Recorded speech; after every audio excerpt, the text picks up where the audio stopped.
Here we go. Now we're good. All right. What's good, Rashida? What up, Tony? Who else vibing with me here on IG? Ooh, let me scoot that on back. Who else here vibing with me on IG? Let's see who it is. Cheesy. What's up, Milani? Milani Non. What's up? All right.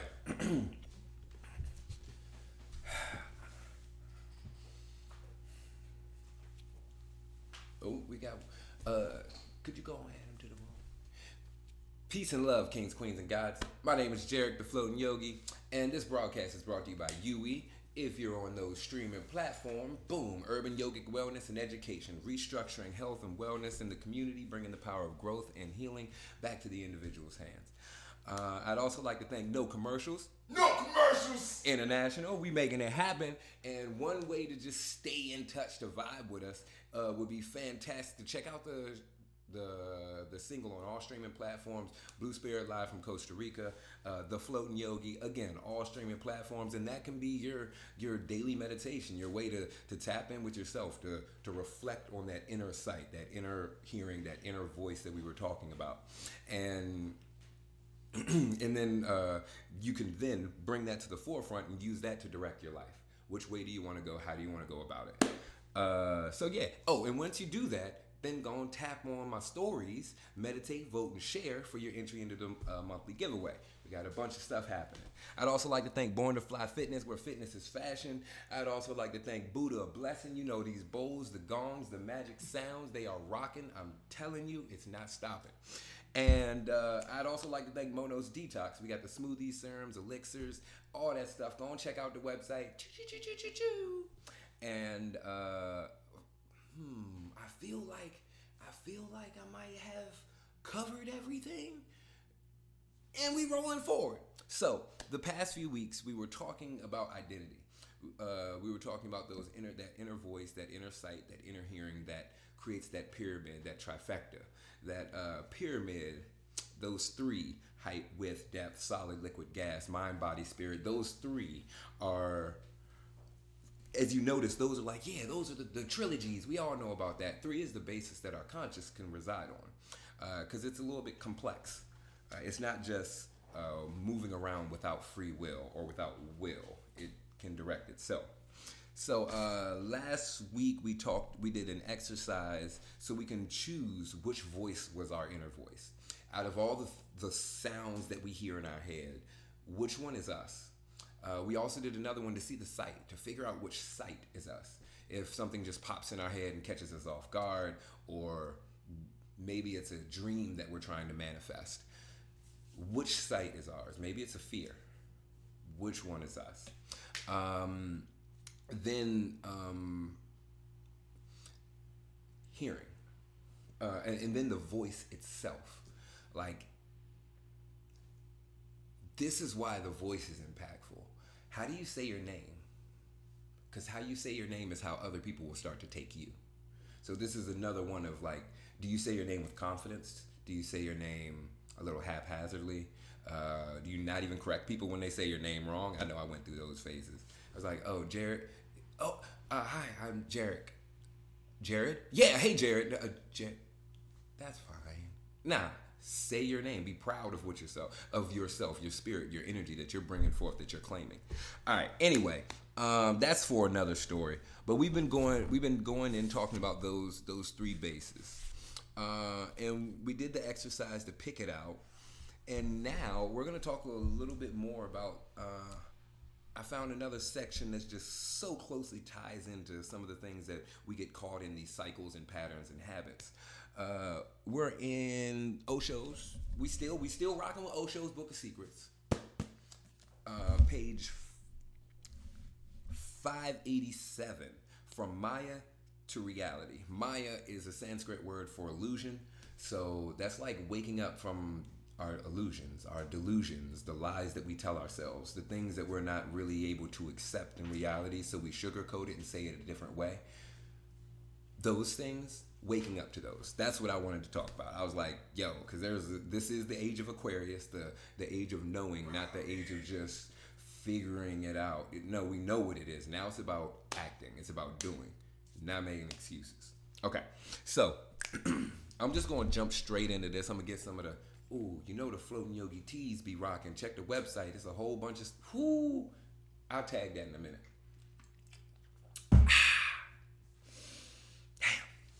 Okay, the first question.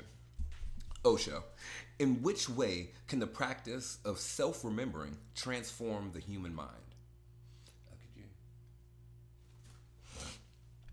Man is not centered in himself. He is born centered. But the society, the family, the education, the culture, they push him off center. And they put him off center in a very cunning way, knowingly or unknowingly. So everyone becomes, in a sense, eccentric, off the center. There are reasons, survival reasons for it. But when a child is born, he has to be forced into certain discipline. He cannot be allowed freedom. If he is allowed total freedom, he will remain with that center, spontaneous, living with himself, living himself. He will be original as he is. He will be authentic, and then there will be no need to practice any self-remembering. There will be no need to practice any meditation because he will never go off the center. He will remain with himself, centered, rooted, grounded, in his own being. But this has not yet been possible. Meditation is therefore medicinal. The society creates the disease, and then the disease has to be treated. In talking about I'm noticing a lot of these correlations about because Jumi, she 3 months, she gonna pop up out the portal. What? It'll be 3 months on Wednesday or something. 3 months on Wednesday. Yeah. And when she popped up out the portal, and I'm noticing some of the differences. We talked about earlier the different centers. We talked about the heart center. I mean, we talked about when children are born, they're born and they breathe in the belly. They got a whole bunch of belly breathing. That's how I see Jumi all day. She be, it's all right here. And then we eventually move up to the heart center, because it's more feelings based as opposed to need and survival based. This is my will. I need this. Wow, I don't have the articulation to communicate. So then we move up to the heart center, or there's another center. Maybe you move to the head. A lot of us live predominantly in the head, which is where the Maya, the illusion, really comes from. So we'll get into that. Okay, religion is medicinal. If really a human society based in freedom can be evolved, there would be no need of religion. Because if we are all ill, medicine is needed.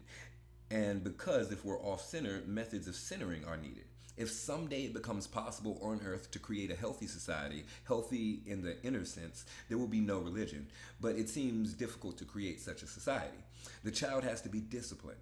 What are you doing when you are disciplining your child? You're forcing something which is not natural to him. If you're asking and demanding something which he will never do spontaneously, you will punish him.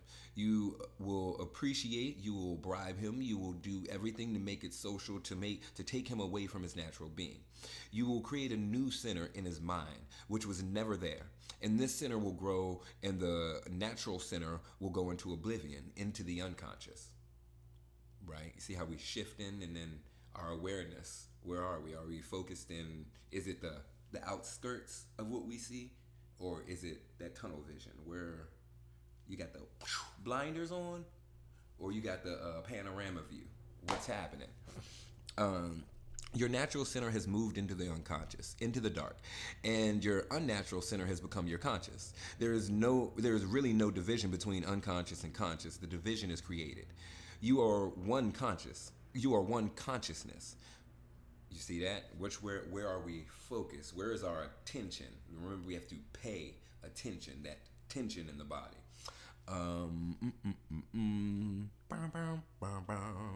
Unless you're tapped into the unconscious, in which case you don't need the tension. You are based in awareness, so you can perceive that way. But, neither here nor there. Maybe he gets into that.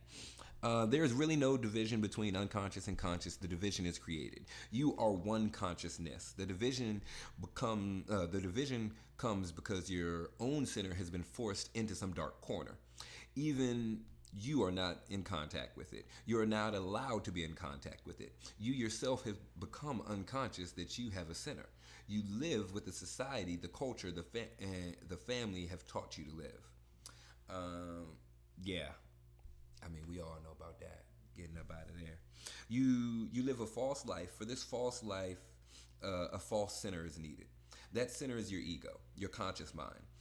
That is why no matter what you do, you will never be blissful because only the real center can happen. Only the real center can explode, can come to the climax, the opium, the possibility of bliss. The false center is a shadow game. You can play with it, you can hope with it, but ultimately nothing but frustration comes from it. With a false anxiety, it's bound to be so. So and that's like the mask that we always we show the world. No, I am this. I have done this. Yeah. No, call me Jarek the floating yogi. I said it with confidence though, damn it. Right? Say your name with confidence. Okay. In a way, everything is forcing you not to be yourself, and this cannot be changed just by saying that is wrong, because society has its own needs. A child, when born, is just like an animal, spontaneous, centered, grounded, but so independent. He cannot become part of an organization. He is disturbing. He has to be forced, cultivated, and changed. In this cultivation, he has to be pushed off center. We live on the periphery, and we live on the periphery, and we live only to the extent that the society allows us. So if society only allows us to do certain things, there's a whole bunch about our nature that we're not able to tap into, and we stuff into that deep, that dark, that place that we just don't touch and we avoid. Our freedom is false because of the rules of the game, of the social game, are so deeply fixed that you may feel that you are choosing this and that, but you are not choosing. The choice comes from your cultivated mind, and this goes on in a mechanical way. I'm reminded of a man who married 8 women in his life. He married one woman, then divorced her, then married another very cautiously, very carefully, in order not to fall into the same old traps again. In every way he calculated, and he was thinking that this new woman was going to be totally different from the first one. But within a few days, with the honeymoon not yet even over, the new woman started to prove herself to be just the same as the old one, the first one. Within 6 months, the marriage has shattered again. He married a third woman, and now he was still more cautious. But again, the same thing happened. He married 8 women, and every time the woman turned out to be the same as the old one. What is happening? And he was choosing very cautiously now, very carefully. What was happening? The chooser was unconscious. Who? I had to wake up from that unconscious choosing. The chooser was unconscious. He couldn't change the chooser, and the chooser was always the same. So the choice was going to be the same, and the chooser works unconsciously. This is similar to the doubting mind. This is similar to the seeking mind. Again, one of those existential experiences has to happen to snap us out of it, to wake us up to the illusion, to the Maya. Okay, you go on doing this and that, and you go on changing outward things, but you remain the same. You remain off center. Whatsoever you do, howsoever it is apparently different, it ultimately proves to be the same. The results are the same. The outcome's always the same. The consequence is always the same. Whenever you feel you are choosing and then you are free, then too, you are not free. You are just not choosing. The choice is also a mechanical thing. Scientists say, biologists particularly, that the mind becomes imprinted, and that happens very early. The first 2 or 3 years for imprinting, and things become fixed into the mind. Then you go on doing the same. You go on repeating the same mechanical way. You are moving in a vicious cycle. These are those cycles that once we realize the cycle, it's up to us to make the choice to choose how we move out of the cycle, as opposed to saying, no, this always happens. I've heard too many complaints or too many things about, nah, but that just always happens. All right, well then notice what you're always doing each of those times that this always happens, because it's not just magic, or You're just not accepting the fact that what you're doing has these consequences that come with it. Come on, drop some gems. Come on, Tony. I can't hear you. Oh no, I ain't able to hear you, Tony.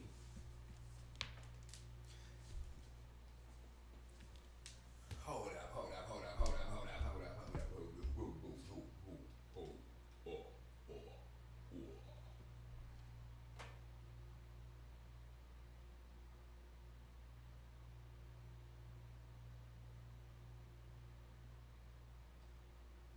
Okay. I don't think any of the voices were working.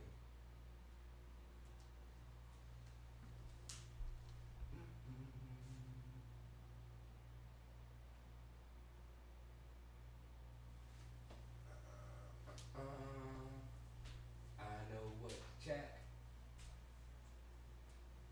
Nope, that's a lie. I don't know. Oh, that's so whack.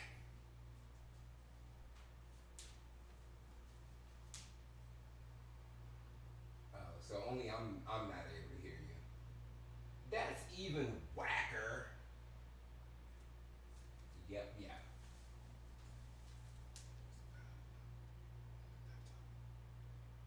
Let me see. Volume button on the laptop.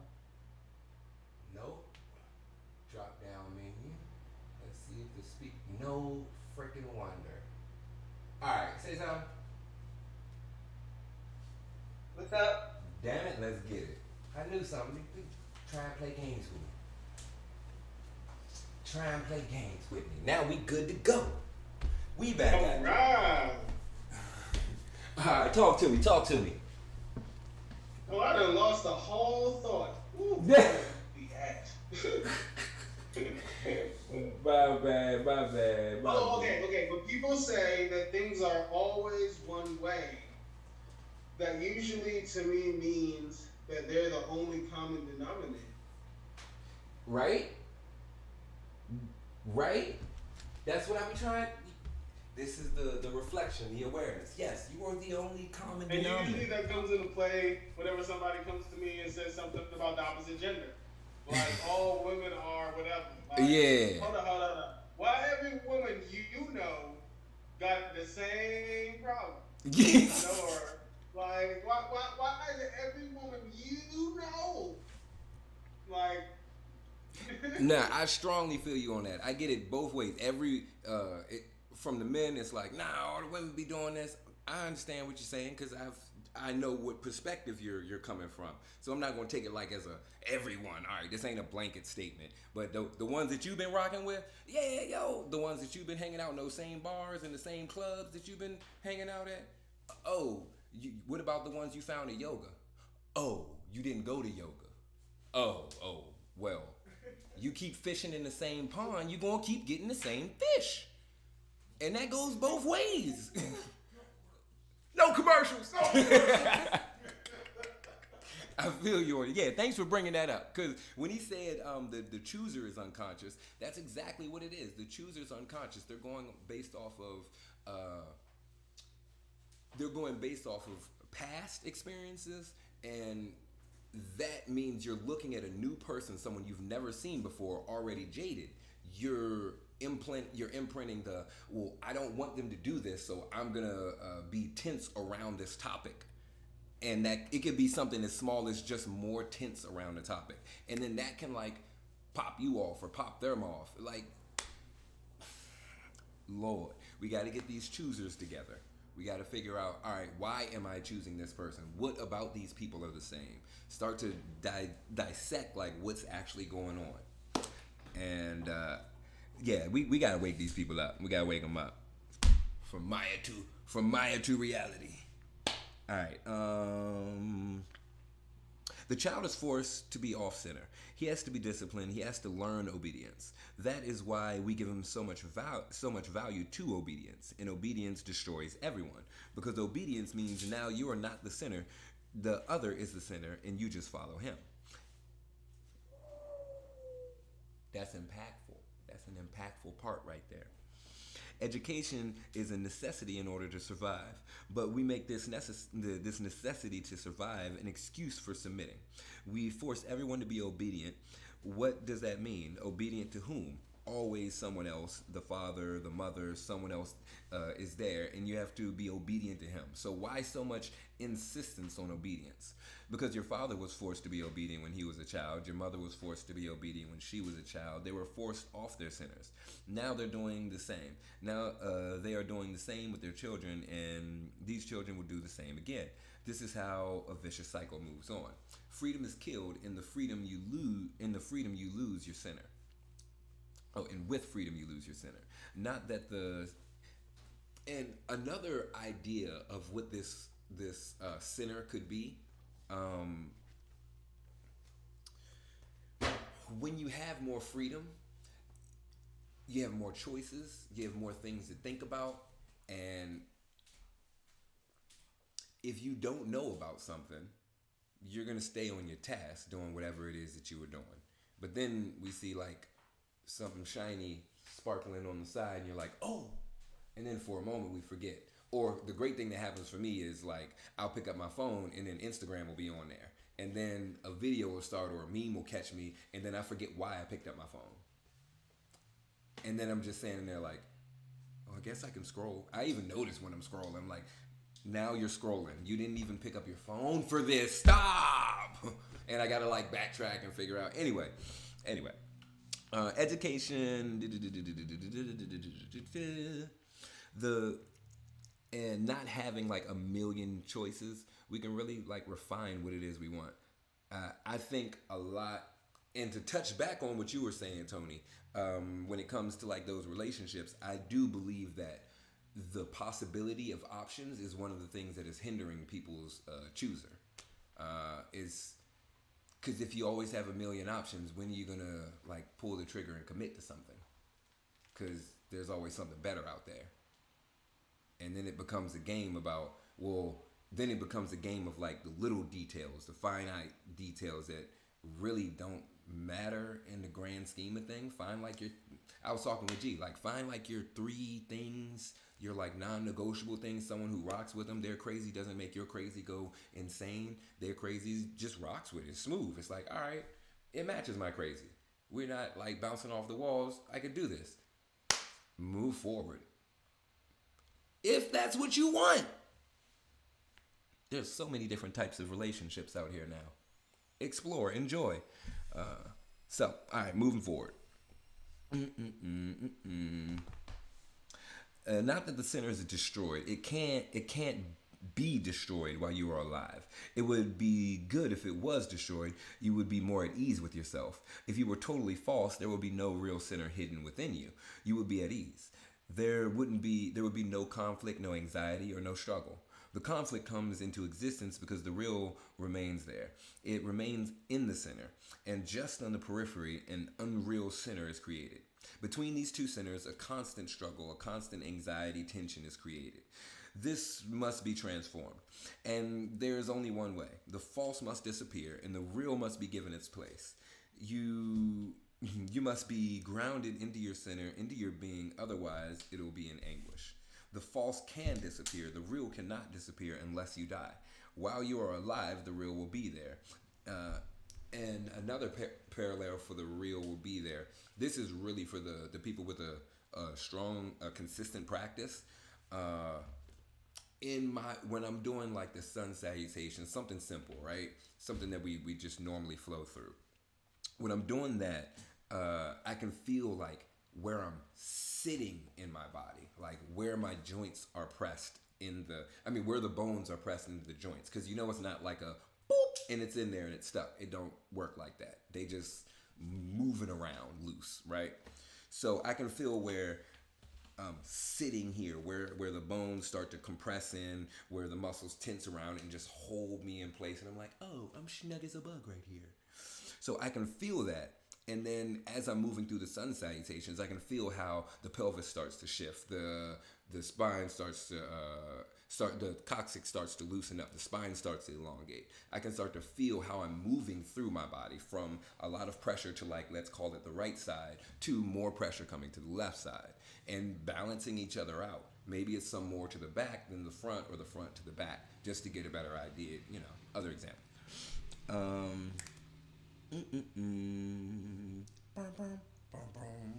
The society can do only one thing. It can push it deep down, and it can create a barrier so that even you become unconscious of it.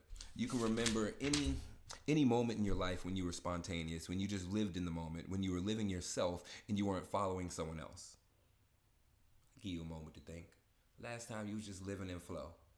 I mean, I know for me, when it be like, the shroom days, if I'm gonna do like a little microdose days, like, maybe 3 days on, 2 days off, something like that, just to see how I feel. Yo, that is like spontaneity for that 72 hours. It's lit. It's wild. Energy off the charts. But that helped me to like pull back. No, you're not living spontaneously. You have the freedom to create your own schedule, but you're not, utilizing it. And then I am now. Damn it. It's a lot of work happening. I am now. I ain't bullshitting on my greatness. I'm Black Joy today, but I ain't bullshitting on my greatness either. All right. First, remember that you are, and this remembering that I am must become so basic that it follows you like a shadow. Then, even while you sleep, it will enter, and you will remember. If you can remember the whole day, if you can remember the whole day by day, it enters even into your dreams, even into your sleep, and you will know that I am. The same thing happens to bringing your awareness to the breath, like throughout the day. As you bring that awareness to the breath, then it starts to seep into other facets of your life. It starts to seep into while you're running, while you're playing a sport, while you're playing a video game, while you're driving. It starts to seep into while you're asleep. And then you have a different awareness and a different connection to your sleep. Okay. The day you can know even in your sleep that you are grounded in your center. Now the false is no more. It is not a burden to you. You can use it now. It is instrumental. You are not a slave to it. You have become the master. Krishna says that in the Gita that while everyone is asleep, the yogi is not. He is awake. It is not meant that the yogi lives without sleep, because sleep is a biological bodily necessity. What is meant is that it remembers it it remembers even in his sleep that he is, that I am. Sleep is just another periphery. In the center, the remembrance is there. Just like another form, like you're dreaming. You ever like wake up? You ever not wake up from a dream but realize it's a dream but didn't have control, and you just like kept going through the dream, and then you like woke up, you were like, I was asleep. Okay. That's the awareness shifting. Our conscious shifts from one state to the next, right? It goes through the mind space, it goes through the body, it goes through our emotions. These are the main three. We talked about it before: mind, body, spirit, solid, liquid, gas, height, width, depth. All right, we'll get to that later. The yogi remembers even while he's asleep, and you are not remembering yourself while you are even awake. You are walking on the street, but you are not remembering that you are. Try, and you will feel the change and you will feel a change of quality. Try to remember that you are. Suddenly, a new lightness becomes of you. The heaviness disappears. You become lightness. You become weightless. You are thrown off the false center to the real one again. But it is difficult to be arduous because we are just so grounded in the false. It will take time, but no transformation is possible without self-remembering, becoming effortless for you. You simply start remembering yourself. Otherwise, no transformation is possible. Remembering yourself, your habits, your patterns, how you flow through these habits and patterns. What are you choosing? What direction do you want to go? What do you want to do? How do you want to do what you want to do? Start to remember it. Start to like see yourself in the process. Visualization is impactful. It helps to imprint in that inner world that we were talking about, with that inner sight, inner mind, inner sight, inner hearing, and inner voice. Um, mm, mm, mm, mm. Okay, Osho, the second question. Osho, last night you said that one should always see life in its positive dimensions, and one should not give emphasis to the negative. It is not a choice. Oh, this is this not a choice, and is this not against encountering the total reality, that which is? He said mouthful right there, right? So I'm gonna just jump in.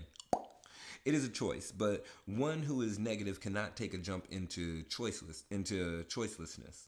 If he can take it, it is good, but it is impossible. From the negative, it is impossible to take a jump towards choicelessness because the negative mind means that you can only see the ugly. You can only see death and only see misery. You cannot see any positive elements in life. And remember, it is difficult to lose misery. That's real. Like I mentioned before, you have to believe, like those people that you're talking to now, you have to believe that they are different from your past, or else the only way change is possible is if the first thing we have to believe it's possible, or else we're going to run off of those old habits, those old patterns. So change the mind, change the mindset, just like in the doubting mind and the seeking mind. The same one, change the mindset, create that experience, and then actually take action. Choose it. It may look very strange when I say this, but it is difficult to take a jump from misery. It is easier to take a jump from happiness. It is easier to take a jump when you are happy because with happiness, courage comes. With happiness, the possibility of a higher bliss opens. With happiness, the whole world looks like a home. With misery, the world looks like hell. And there's no hope. Everything's just hopeless. Then you cannot take any jump. In misery, one becomes a coward, and one clings to misery because at least the misery is known.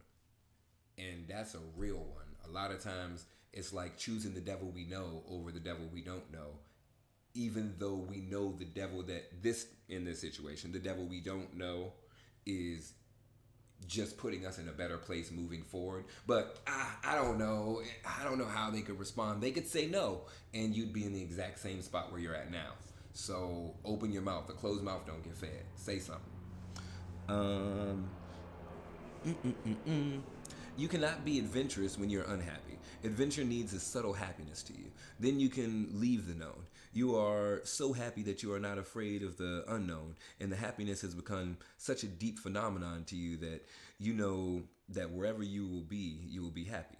With the positive mind, you know that there is no hell, and wherever you are will be heaven. Wherever you are, heaven will be. You cannot move into the unknown because now you know the heavens move with you. You have heard that I like that. Now you know the heavens move with you. That means you creating your heaven. You're wherever they say hell on earth, heaven on earth, everything is right here. It's all in the mind and what we choose and how we choose to bring it to fruition. I support those thoughts strongly. All right, let's see. You have heard that if you enter heaven or hell, this is nonsense. No one enters heaven, no one enters hell. You carry your own hell and heaven with you. And wherever you enter with your hell or heaven. Heaven and hell are not doors, they are burdens. You carry them with you. Ooh, I like that distinction. They are burdens we carry with us. That's a different way to perceive it, because then we can step away from it and be like, oh, I see how I can let that go. I see how I can create that space. Only with a dancing heart, happy, blissful, positive, can you take a jump into the uncharted. That is why I say that from the negative, you cannot be choiceless. You cling to your misery. It is known. How many people you know? It's a little controversial. I'm gonna say it anyway.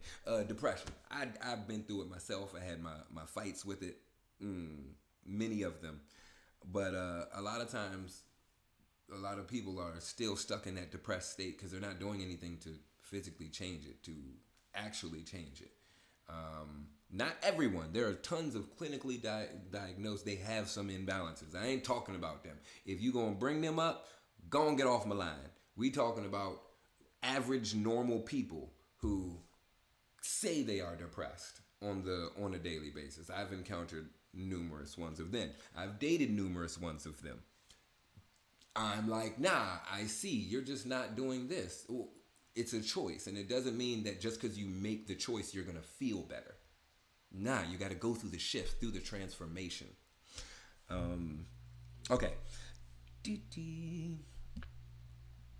With happiness, quite the reverse is the case. With happiness, one wants to move into the unknown happiness because the known gets boring. You never get bored with the known misery. You enjoy it. Look at people talking about their misery.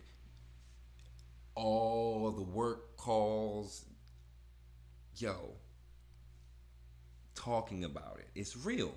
You never get bored with it. You enjoy it. Look at the people talking about their misery. They magnify their misery. They have a subtle. They have a subtle happiness. When they magnify their misery, they have a subtle happiness behind it. How many people get excited? Like that is the joy, telling you about like the shitty things that happen in their day. Like that's the narrative that we're pushing. That's the mindset. They're glorifying the problem as opposed to looking around and seeing the solution, the good. Appreciation and gratitude is what they're lacking. With happiness, you get bored. You can move into the unknown. The unknown is alluring, and the choiceless is the door for the unknown. Not making a decision. Indecision is a decision. You choosing to be in that space because you have the choice. You have the ability to get out of it, but you're like, oh no, I'm just sitting here again. Okay, this is how one has to move from the negative to the positive, from the positive to the choiceless. First, make your mind positive. From hell, move to heaven. Then from heaven, you can move to Mokash, to the ultimate, which is neither. From misery, move to bliss, and then only you can move to the beyond, which is beyond both. That is why the first sutra said to transform your mind from negative to positive. And this change is just changing of focus.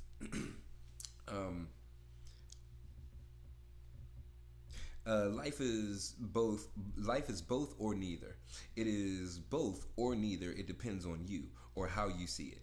You can look at it with a negative mind and then it looks like hell. It is not hell. This is only your interpretation. You can change your outlook, look positively, and this is what is meant by the attitude of the atheist. I don't call a man an atheist or a theist because he believes in God or not. I call a man a theist if he has a positive attitude and an atheist if he has a negative attitude. It is not a question of saying no to God. It is a question of saying no to life.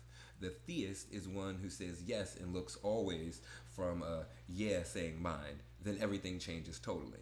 And there's another loophole that happens here, another vicious cycle.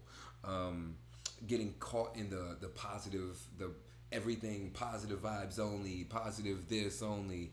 That's another loophole. Just like how he was talking in this book about, oh, I'm trying to be more conscious. It's all about being conscious. All right. At some point, you're just using that as a crutch to not go deeper, to not dissect what the actual issue is.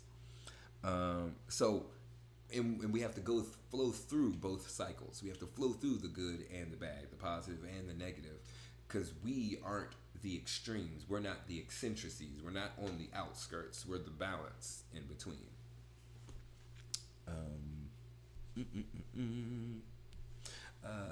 If a negative mind comes to a rose, to a garden, many roses will be there, but he will count only the thorns.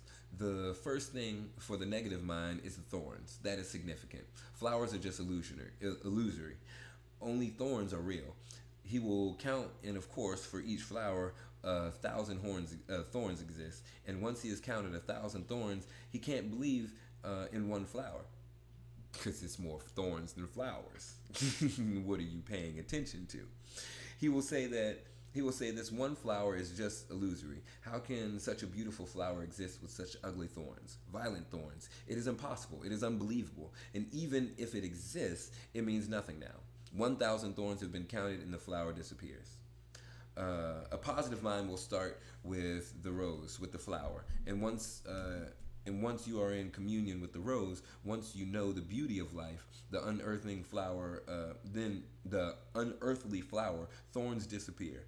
And one who has known the rose in its beauty, in its highest possibility, one who has looked deep into it, for him now even the thorns will not look like thorns. They fill his eyes. The eyes filled with the roses are different now. Now the thorns just look like a protection for the flower.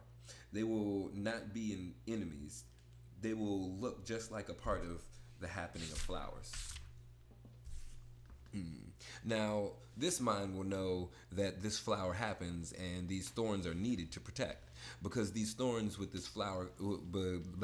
of these thorns, this flower could happen. This positive mind will feel grateful even to the thorns. And if this approach deepens a moment comes when the thorns become flowers.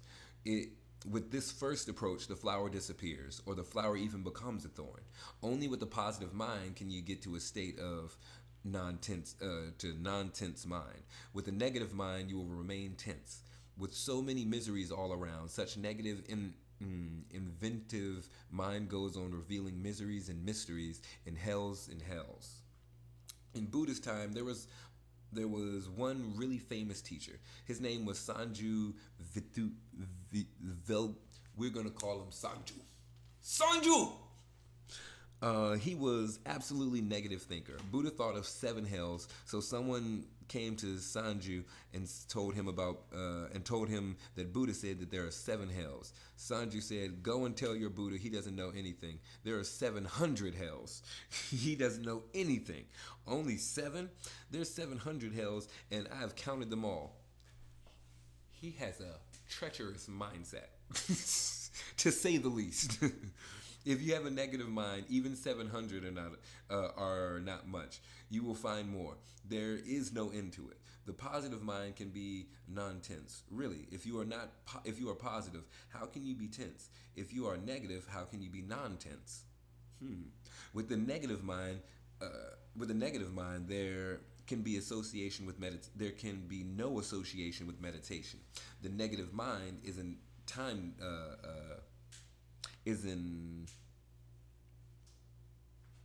intimidative. The negative mind is intimidative. It cannot meditate.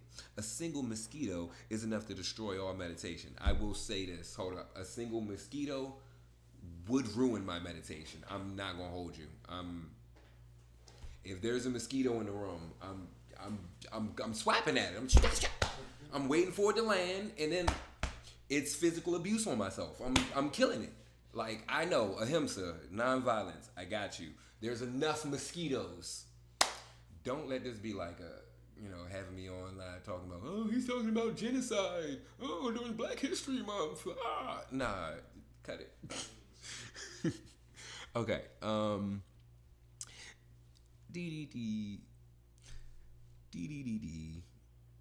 Okay, with a negative mind, the door is closed for tranquility, for stillness, for silence. The negative mind is self-perpetuating for misery. How can it take a jump towards choicelessness?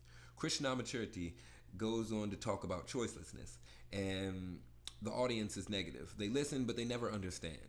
And when they are not understanding, Krishnamacharya gets disturbed because they are not understanding him. Only a positive mind can understand what he's saying, but a positive mind need not go anywhere, neither to Krishnamacharya nor to any Osho or the Floating Yogi.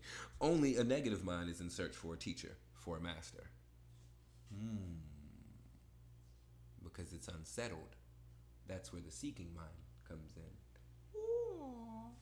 Okay, to talk to the negative mind about choicelessness, about going beyond duality, about living both negative and positive is meaningless. Not that this is untrue, it is true, but meaningless. The only one who is listening must be taken into account. He is more important than the one who is talking. As I see it, you are negative. First, you need to transform towards positivity. From your no saying, you must become a yes sayer. You must look at life with a yes attitude. With a yes attitude, this very earth is totally transformed. Facts. Opportunities are everywhere. Only then can you have attained a positive attitude. You can then take a jump towards choicelessness. And that will be easy, very easy. Misery cannot be renounced. It is difficult. You cling to it. Only happiness can be renounced, because then you know that when you renounce the negative, you gain positive, and the positive happens. You renounce the negative and you gain happiness. Just by renouncing the negative, you attain to happiness. If you renounce this happiness, the positive mind also, you open the door for the infinite. But you must first have a feel of the positive. Only then can you take a jump. Third question.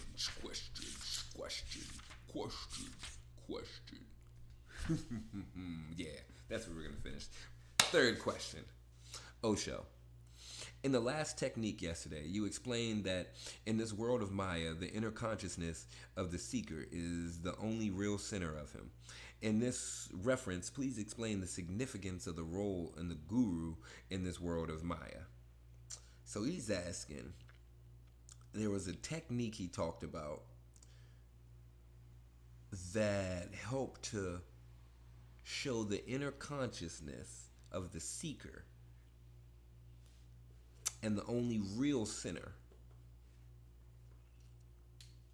In this reference, explain the significance to the role of the guru. This world of Maya is not a world of Maya for you. It is very real. And for the role of a guru is to show you that it is not real. It is real for you. So how can you think of it as unreal? You can think about unreality only if you have a glimpse of the real. Only then can you compare. This world is not Maya illusory for you. You have read that this world is Maya, and you may have memorized it like a parrot. So we call this world illusory. Every day someone comes to me and asks, who calls this world illusory, and then he says, my mind is very much bothered. I am very tense. So please tell me how to attain peace.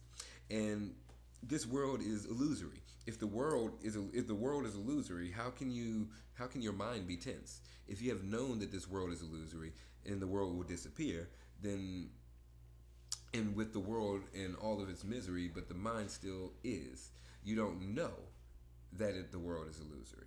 So that's, oh dang on it. Can y'all still hear me on Zoom room? Okay, back. Yeah. All right. It's gonna come back on in a second. Let this thing cool off. Whoo, cool off. All right, and we're back. Okay. Every day someone comes to me and blah blah blah blah blah. If you have known that this world is illusory, blah blah blah blah blah. Okay. In the morning when sleep has disappeared, and with it in the dream, are you worried about the dream? Are you worried that in the dream you felt ill, or or that you were even dead? While the dream was there, you were worried. Were you ill? Were you asking for a doctor or for some medicine? But in the morning, the moment you are not asleep, the dream has disappeared, you are not worried. Now you know it was a dream and that you are not ill. What will show if someone comes to me and asks, I know that it was a dream that I was ill, but now tell me something. Where am I going to get this medicine to go to get over that illness? It will show that he is still asleep. That it will show that he is still dreaming, that the dream is still there. In India, this parrot-like speech that the whole world is illusory has gone deep into the mind, but the false center. It is not a growth. We have heard the Upanishads and the Vedas and the Rishis have been saying for centuries that the world is illusory. They have propagated the idea so strongly that those who are asleep and dreaming, they think they're awake. The whole world is asleep, but their misery shows that the world is real. Their anguish shows that the world is real. The role of the guru is to give you a glimpse of the real, not a teaching, but an awakening. The guru is not the teacher. The guru is an awakener. He has not to give you the doctrines. If he gives you the doctrines, he's a philosopher. If he talks about the world as illusory and argues to prove that the world is illusory, if he just discusses, debates, and intellectually gives you the doctrine, he is not a guru. He is not a master. He may be a teacher in a particular doctrine, but he is not a master, not a guru. A guru is not a giver of doctrines. He is a giver of methods. Sun salutations, meditation, sift and flow. Let's do it. Doctrines, not my life. Well, not my teaching. All right. He is a giver of methods, which can help you to come out of your sleep. That is why a guru is always the disturber of your dreams, and it is difficult to live with a guru. It is very easy. Oh, is G tapped into this? Okay. That is why a guru is always a disturber in your dreams. It is difficult to live with a guru. It is very easy to live with a teacher because he never disturbs you. Rather, he goes on increasing your accumulation of knowledge. He helps you to be more egoist. He makes you more knowledgeable. Your ego is more filled, and now you know more, and you can argue more, and you can teach yourself. But a guru is always the disturber. He will disturb your dream, and you'll sleep. And your sleep. And you may have been dreaming a very beautiful dream. You may have been on a trip, a beautiful trip. He will disturb it, and then you'll get angry. The guru is always in danger from his disciples. Oh, I already know what he's about to go into. They got the what was it? The Zen training, I believe it was the type, and the Zen masters they're just regular people. Their goal is to awaken you. So what is going to wake you up? A shock. So initially the dude will just be sitting there chilling, and then out of nowhere he'll just like pick up the broom, and just start beating them, and just start hitting them. And that's to shock the person awake. I'm not saying do it. I'm not saying it's great, but it brings them to the moment because they're like, I feel completely safe in this moment, and then they just getting beat down by a broom handle by the Zen dude, and he's like, you get it now, don't you? You're awake. You get how you were asleep because I only whooped your ass to get you to realize like, no, we're here. Be present. What up, though? How many times have you done this? How many times? What the ass woman? Yeah, how many times have? Because I don't know if I can meditate with you in person no more now. I have not done it. I know I'm like a broomstick. Nah, I have not done it. No, not me. I have heard about it, and like if you go to India, it'd be funny over there. They be chaturanga elbows in. If your elbows ain't in, they like hit your elbow with a broom handle.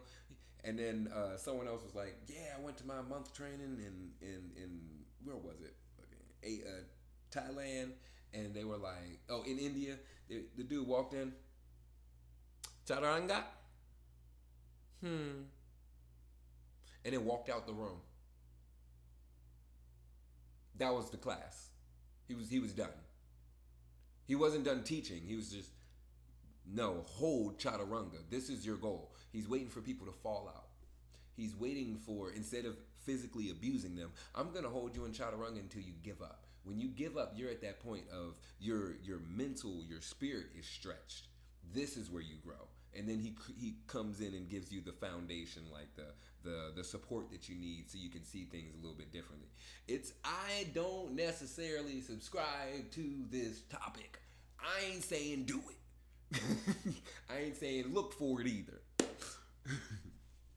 But I haven't done it all. Thank you for the question. A guru is always in danger from his disciples.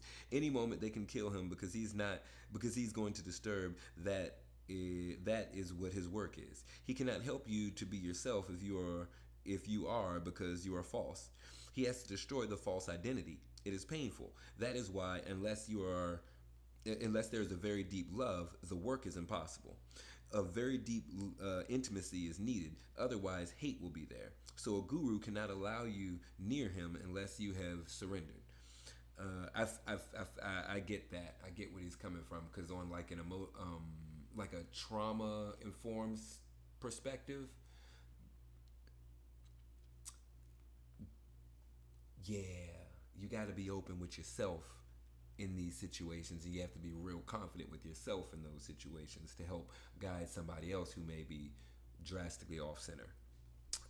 Otherwise, you're going to be an enemy, and you're going to be an enemy, and the message won't be received. Only with your total surrender can a guru work, because it is a spiritual surgery. Of necessity, much suffering will be there for the disciple, and if he is not in the deep intimacy with the guru, it is impossible. He will not be ready to suffer so much. He has come in search of bliss, and the guru gives him suffering. So you can find the bliss in the suffering, because that's all life is anyway. He will not be ready to suffer so much. He has come to feel euphoria, and the guru creates hell for him. In the beginning, hell will be there because your imagination will be shattered. Your expectations will be shattered. Whatsoever you have known, you will have to throw it away. Whatsoever you are, he will undo it. Really, you are passing through a death. In India, in the old days, we said, I'm just going to tell you what it means as opposed to butchering the word. It means that the master, the guru, is a death. He is, and unless you trust him so totally that this surgical operation is impossible, because in the beginning there will be suffering. Your anguish will come up on those 14 days of sun sals, those days that it's hard to wake. I mean, those 14 days of Ashtanga, on those sun sals, it's a whole different situation. It's like, oh, I really don't feel like doing it. I'm telling you, just keep it up. There is light on the other side. There is light. You just have to get there. But that's the suffering too. That's the suffering I see. Your anguish will come up, and all your suppressed hells will be revealed. And only if you believe, if you have a deep faith and trust in him, can you remain with him. Otherwise, you will escape, because the man is disturbing you completely. So remember, the guru's work his role is to make you aware of your falsity. And because of your false center, your world is false. The world is not really illusory. It is not Maya. It is Maya because your eyes are illusory.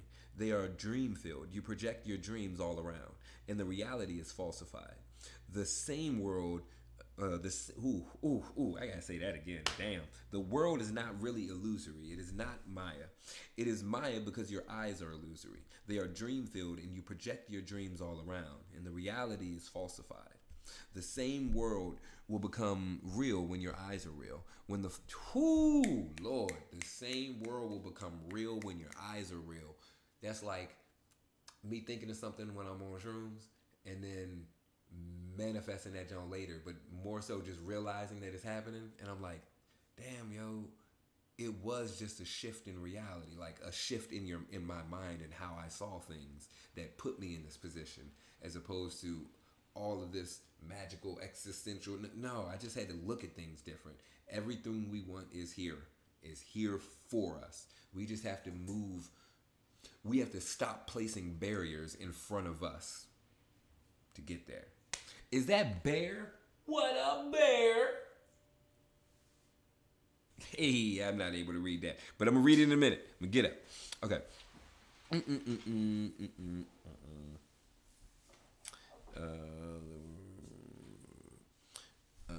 When the false center is broken and you are again rooted in your real center, in your being, this world will become nirvana.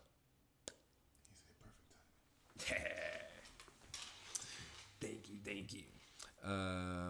Zen masters have continuously said, saying that this world is nirvana. This very world is moksha, liberation. It is only a question of eyes. With false eyes, everything is falsified. With real eyes, everything is real. Your false entity creates a false world around you. And don't think that you all live in one world. You cannot. Each one lives in his or her own world. And there are as many worlds as there are minds, because each mind creates its own world and its own milieu.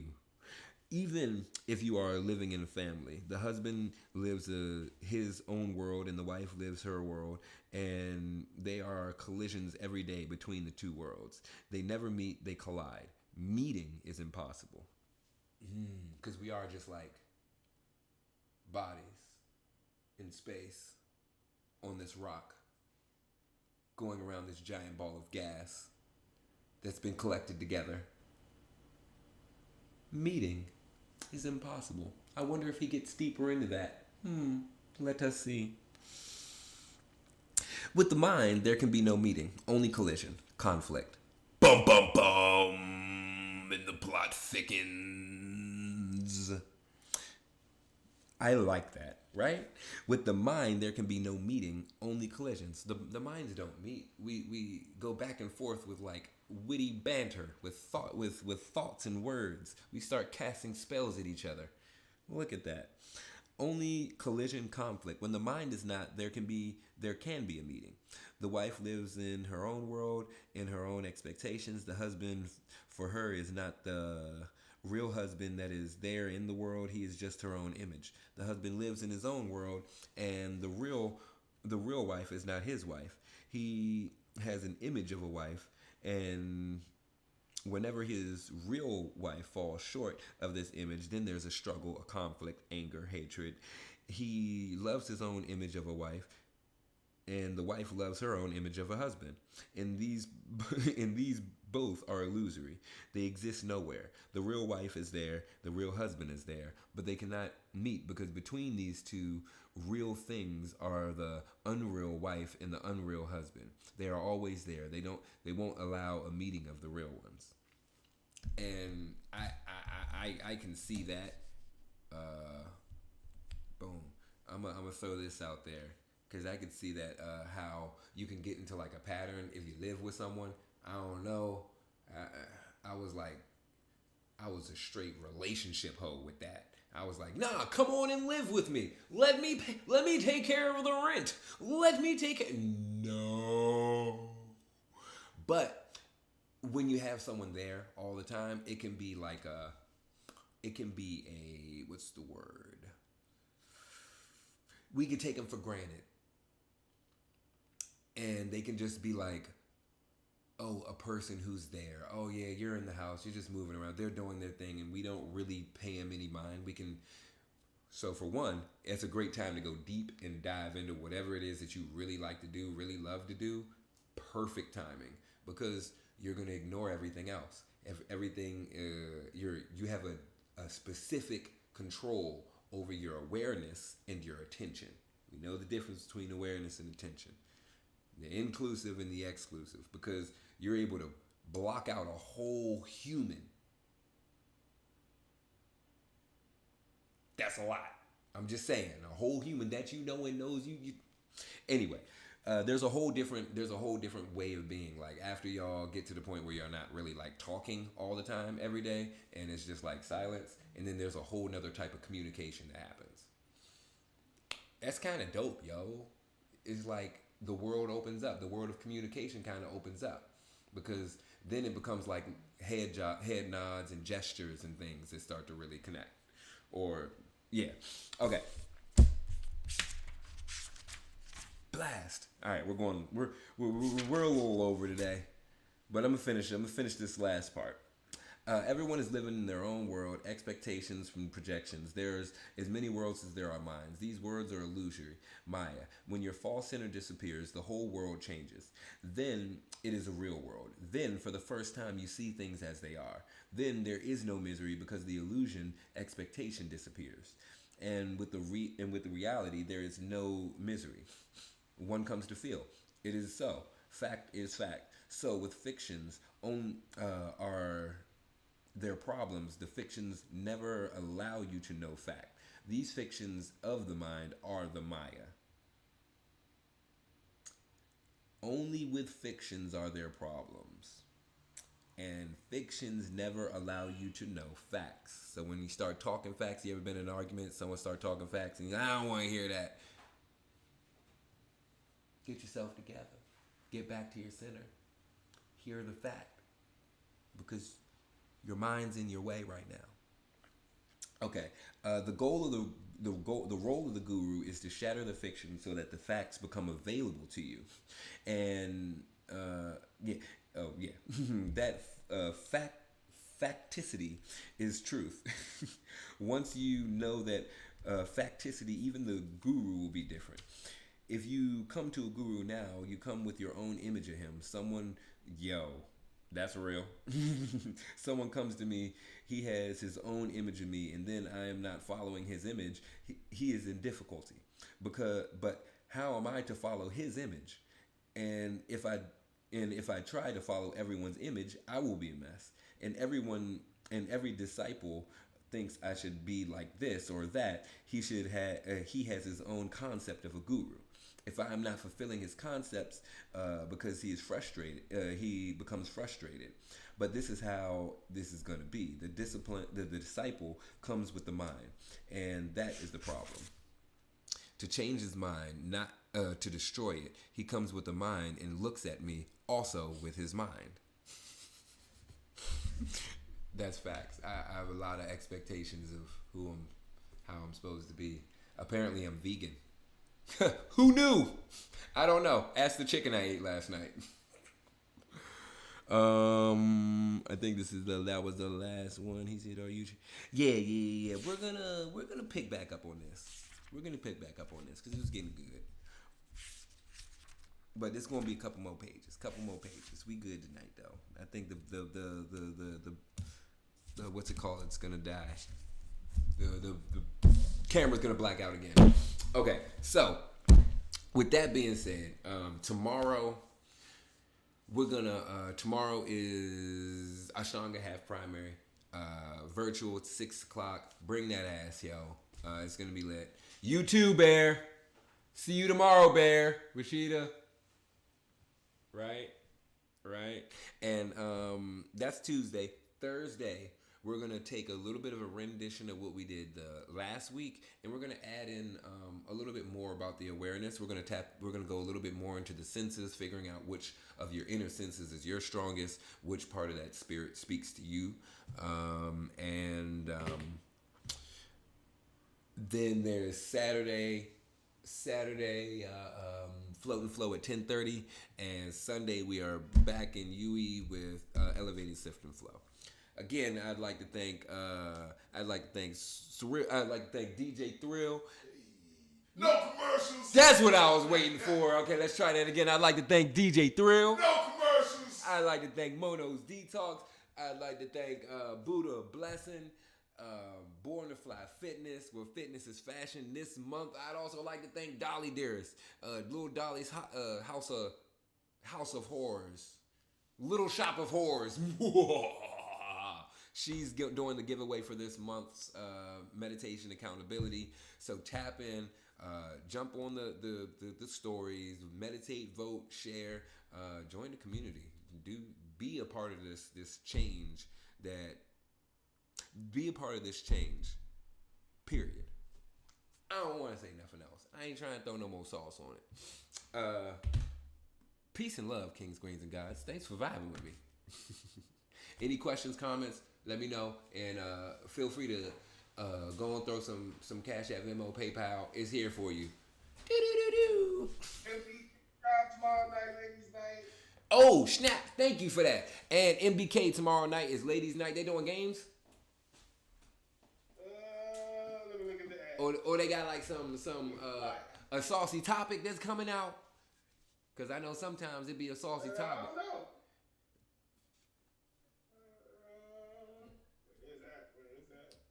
Where? It don't say nothing. It don't say topic, so it might be heavy or it might be game. Hey, it is what it is. We're gonna do it. All right, y'all. Peace and love, kings, queens, and gods, and we out. It's out there. Peace, Rashida. See you tomorrow.